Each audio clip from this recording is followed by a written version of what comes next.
You know what? I'll say it. Maybe we should just leave Godzilla to the Japanese. Like, みんな死んだぞ。この橋知らず。その怪物は許しちゃくれない。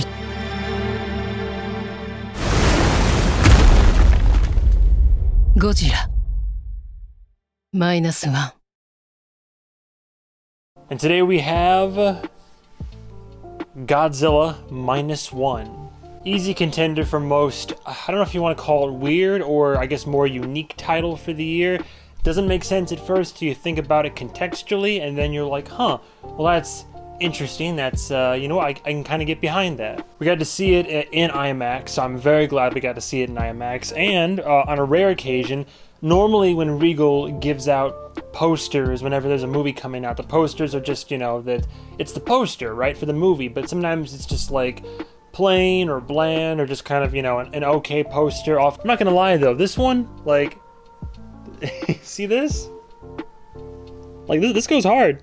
Like, I'm not gonna lie, this poster went pretty hard. I think it's still the newest. That Apple TV Monarch show also came out, but that's more in the American Godzilla. This one is a Japanese one, which we haven't had, unless I'm mistaken, which we haven't had since Shin Godzilla back in, what, 2016?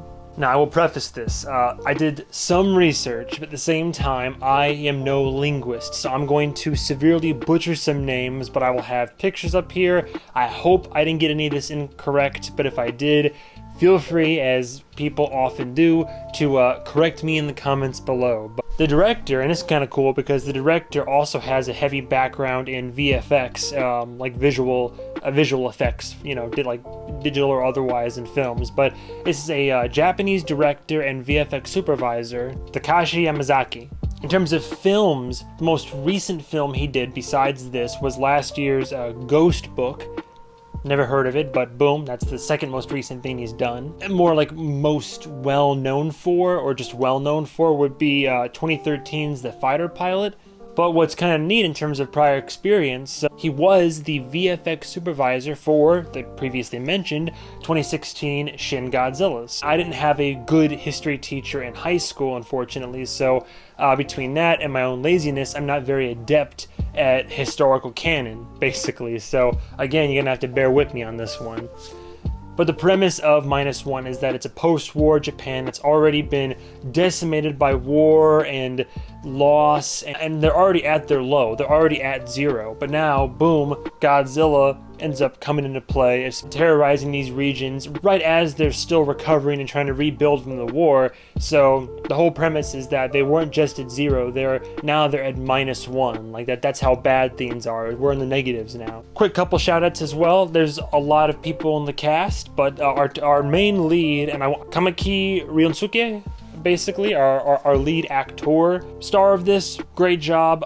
All the cast does a great job, but it's cool because the lead male star of this, I've actually not directly covered him, but I've covered a previous film he's been in. When I covered Suzume earlier this year, he played Tomoya, the guy the main girl finds, his like school friend. And then our other lead, I want to give her a shout out to Manami Hamabe, if I'm not saying it correctly, I'm sure. I'm not familiar with her body of work, but it says, according to IMDb, she is most well known for a movie called Let Me Eat Your Pancreas. So by that title alone, I'd want to see it. She has a habit of starring in films with unique titles, to say the least. What works so well in this film for me, if we're just going to jump right into it, is this film is surprisingly well balanced. So often you see, and I'm really kind of, I haven't watched a lot of the OG Japanese Godzilla movies, but I've seen the American ones, shocker there. The 2014 Godzilla with Bryan Cranston and company, or if you want to go back further to like the Shudders, the 98 Godzilla with Matthew Broderick. I mean, there's always an attempt made on the human element to grow those characters, make them endearing, make you care about them and whatnot. Sometimes they do well, but it's oftentimes like one or the other. The film either tries to make it about the humans and leaves the creatures and kaiju in the dust, or the inverse, and you get like a film that balances out the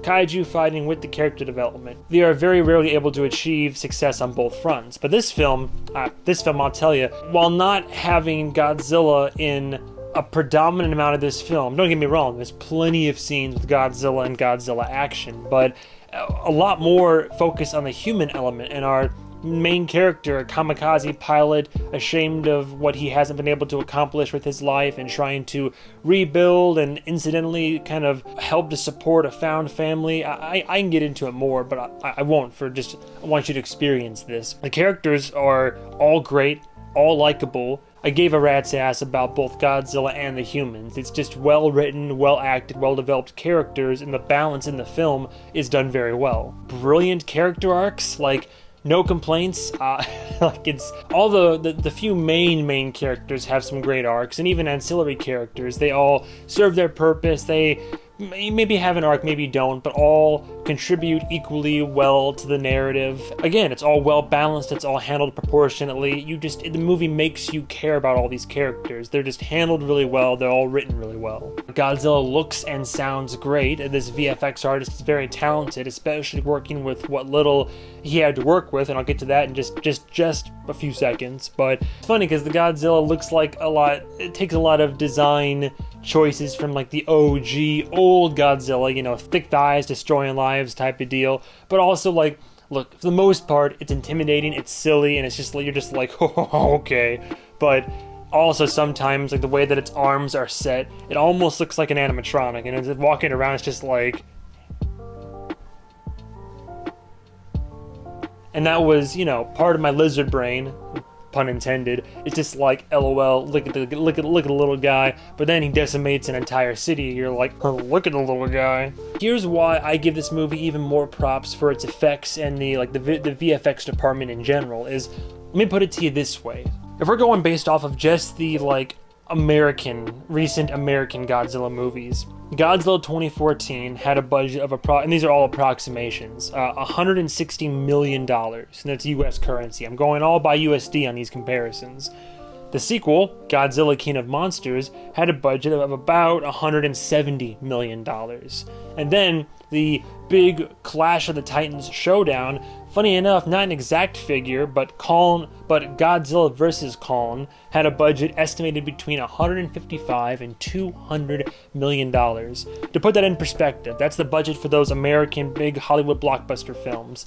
This one had a budget of, in USD, $15 million, which is, it's a lot of money still, but that is not much comparatively to most big budget monster films that are out there made like this. So when I say that this movie looks so good and the effects are so well done, it shows the talent behind the camera and in post-production for a film that literally has a fraction of the budget of your typical Godzilla movie. For Godzilla to look as good as it did, for the effects to look as good as they did, I mean, yeah, you can see some minor chinks in the armor here and there if you look closely at how the effects play out. All things considered, bravo. This looks killer. It's great, and especially seeing it in IMAX, the visual effects are stunning and great and done with such love and care. And even the audio effects too, the audio design of Godzilla, the chaos, and especially Godzilla's heat ray. We love a nice Godzilla heat ray. First time you see that in action, you're gonna be like, oh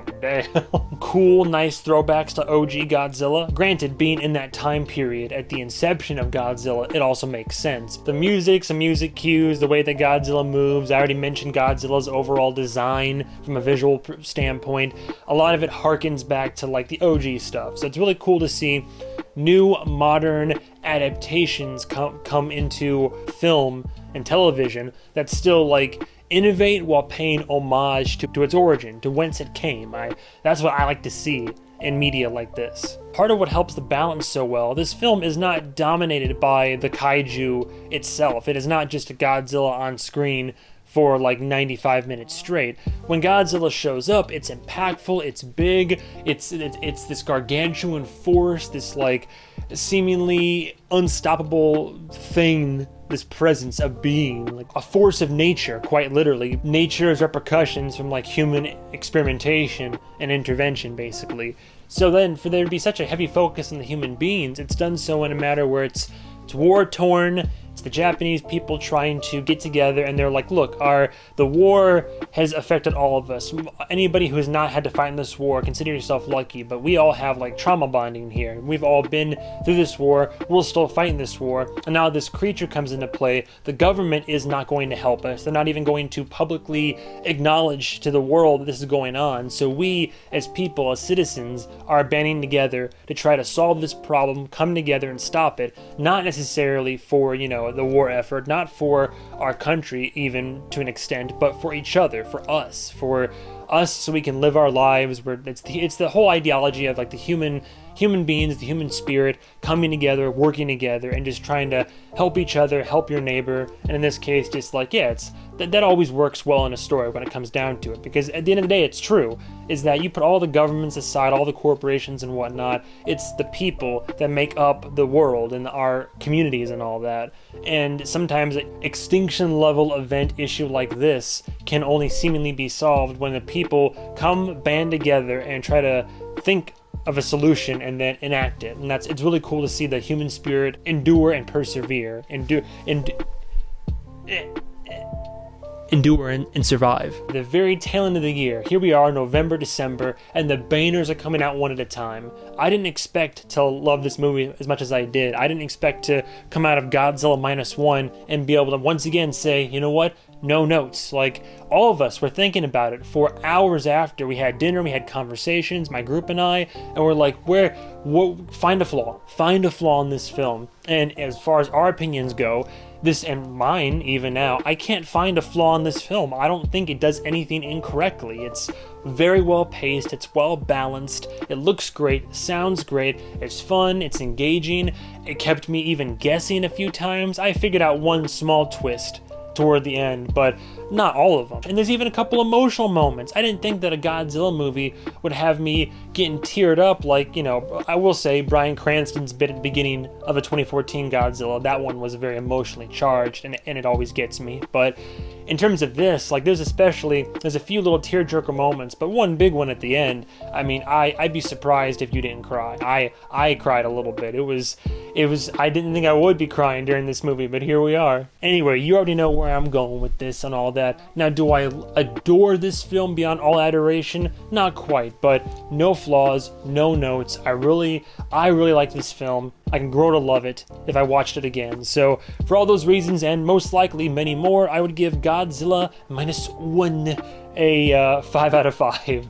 5 out of 5. It's perfect. No notes. If you don't like Godzilla, or you don't like foreign films, I mean, for one, you don't like foreign films, try expanding your vocabulary a little bit. But if you don't like Godzilla, you don't like kaiju, big monster fighting films, I get it. No offense taken. Don't worry, move on to the next one. But if you like any of what I just talked about, your tastes align with mine at all, anything like that, highly recommend seeing this. It's not just about Godzilla, but about the people that are affected by a being like this. So it's worth it. Catch it on IMAX if you can. Definitely in theaters on the biggest screen possible. Thank you guys and gals so much for watching, and stay tuned for the next episode of whatever movie I review. And Godzilla, you wanna sign us off here?